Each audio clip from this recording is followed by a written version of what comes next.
Baik, Assalamualaikum warahmatullahi wabarakatuh. Semoga selalu dalam keadaan sehat semua untuk kita semua. Masih dalam kondisi COVID hari ini ya.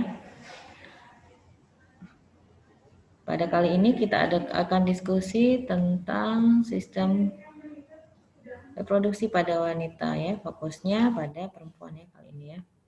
Ini adalah merupakan bagian dari mata kuliah patofisiologi di D3 Keperawatan di Stikes Pancabakti.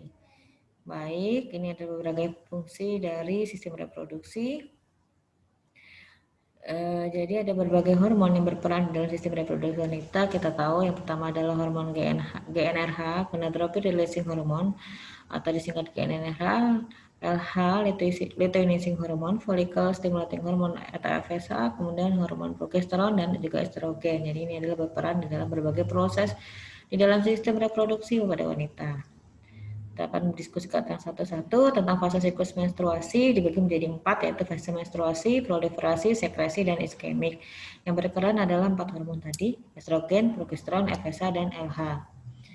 Siklus ovarium dan siklus menstruasi. Ovarium sendiri merupakan organ reproduksi yang terletak di dalam tubuh, dilapisi oleh selapis sel epitel dan jaringan ikat yang disebut juga tunika albugenia. Ovarium punya jaringan penggantung yang disebut juga mesovarium. Fungsi ovarium sebagai kelenjar eksokrin juga sebagai kelenjar endokrin. Kelenjar eksokrin menghasilkan sel telur atau ovum, kemudian sebagai kelenjar endokrin menghasilkan hormon estrogen dan progesteron.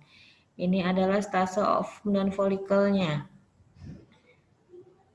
Jadi dari primordial follicle, kemudian jadi primary, kemudian menjadi develop atau berkembang, kemudian jadi matur atau dewasa, ruptur. Nah, di sini jadi corpus luteum, kemudian jadi matur corpus luteum, jadi corpus albicans. Ini akan didiskusikan pada tahap selanjutnya. Kalau yang merah dan biru ini adalah pembuluh darah. Ketika seorang wanita sedang mengalami pubertas atau mengalami menstruasi, hipotalamus yang di otak akan mensekresi hormon GnRH.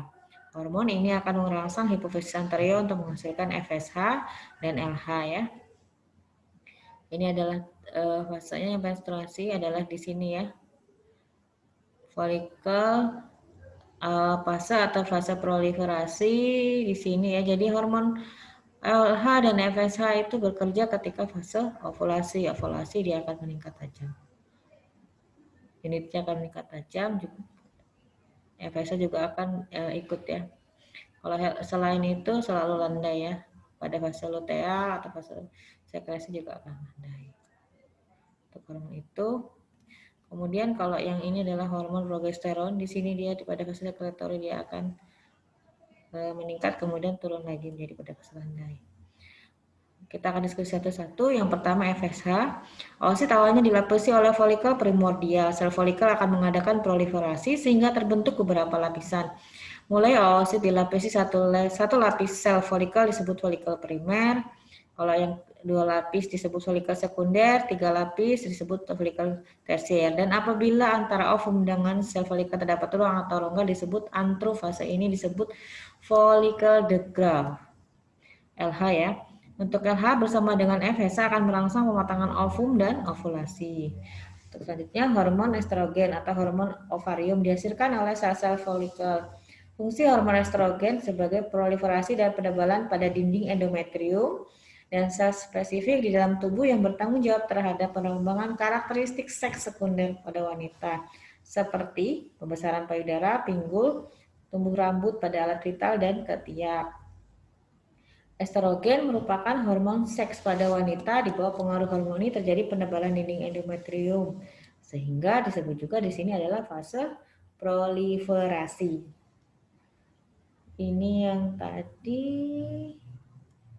progesteron. Setelah fase proliferasi dari sel folikel maka terjadi ovulasi. Jadi setelah proliferasi terjadi ovulasi. Berikutnya yaitu terjadi korpus hemoragicum berisi gumpalan darah. Keadaan ini biasanya tidak berlangsung lama dan segera diisi oleh sel-sel lutein disebut korpus luteum. Sel-sel lutein akan mensekresi hormon progesteron dan fase ini disebut fase sekresi. Progesteron bersama dengan estrogen merangsang penebalan dinding endometrium berlangsung kurang lebih 1 minggu. Fase sekresi berakhir diikuti oleh fase iskemik dan fase menstruasi, ditandai dengan degenerasi korpus luteum sehingga progesteron tidak diproduksi lagi dan menyebabkan fase menstruasi di mana dinding endometrium rontok dan terjadi perdarahan pada wanita. Korpus luteum mengalami degenerasi ditandai dengan meningkatnya pigmen lemak di dalam korpus yang kemudian akan masuk ke jaringan fibrus. Sehingga tadi yang seperti di gambar tadi berwarna keputihan atau disebut juga korpus albikan. Baik, demikian yang dapat saya sampaikan. Terima kasih atas perhatiannya, semoga bermanfaat. Wabillahi taufiq wal hidayah. Wassalamualaikum warahmatullahi wabarakatuh.